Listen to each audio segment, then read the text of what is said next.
Should I start my own business? There's a question. Have you got that niggle again? It keeps coming up and it won't go away.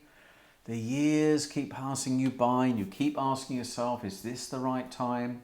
You may have even seen others take action and thought, geez, I feel a sense of frustration that you wasted a few more years.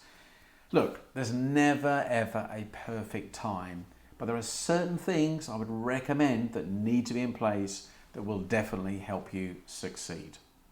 So here are 3 steps that will indicate that you are ready. Number 1, you have a strong passion for your new venture, an idea.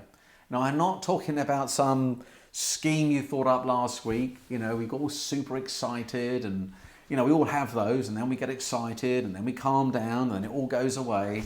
This is different. This is something you really want to do. It's something you care about, you're excited about, you're passionate about, and you really look forward to being in this business. So that's the first one. Second thing, you have the workings of a plan. You've gone beyond this kind of stage of this is a nice idea to testing out your idea, legitimizing your plan.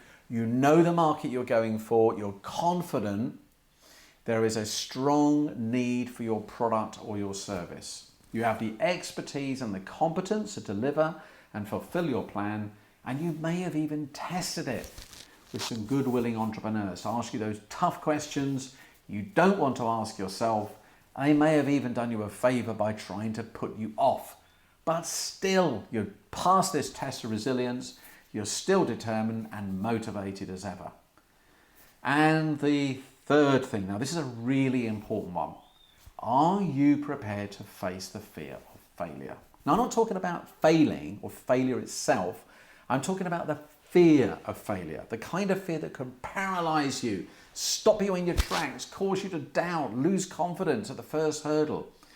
This is about deciding ahead of time, no matter what, no matter how difficult all the obstacles are thrown at you, you are going to find a way around that to succeed.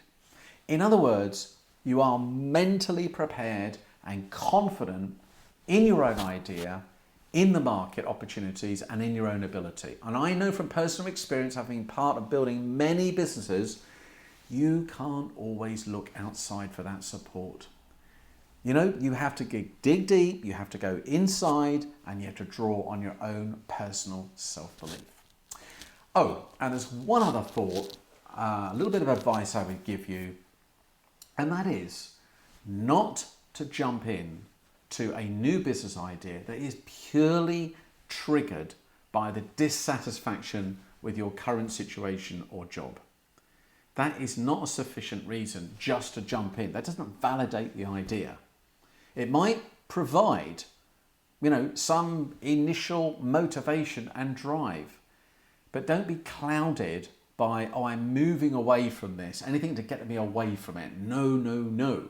Make sure you do the work on the 3 previous points before you start taking action. Otherwise, this could be a recipe for failure. You don't want that. So one suggestion for you is to create a simple plan on a page. Now, what I would do is I would start with the biggest motivator, and that is why.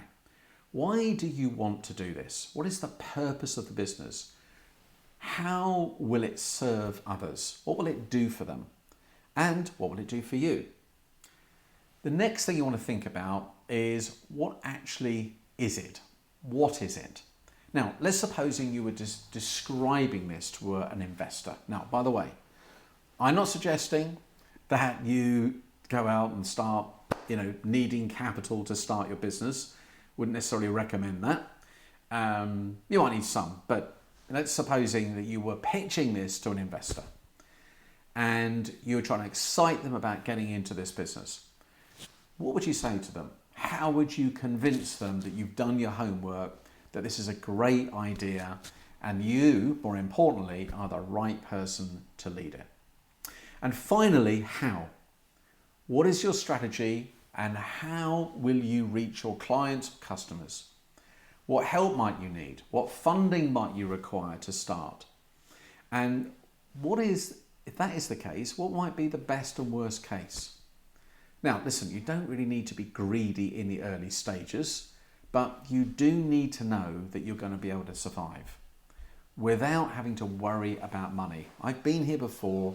It's not a great energy. What can start to happen is that sort of poverty consciousness creeps in. You lose your abundance mentality. You feel this sort of scarcity about the world. And that's not a good place to come from when you're trying to win new customers. So what I call your rice bowl income? What's the very minimum you need? Look at your business plan and say, how easily will I meet this? So you know you're not going to have that money worry overhanging you. I call this the 1-3-5 plan on a page. So you've got 1 big why, 3 whats and 5 hows. It's by no means comprehensive, of course, but along with the 3 prompts I've talked about above, it's enough to test out the idea to see if you're really ready to start your business and start it now. Listen, whatever you decide to do, good luck, be strong and be confident, and above all, believe in yourself.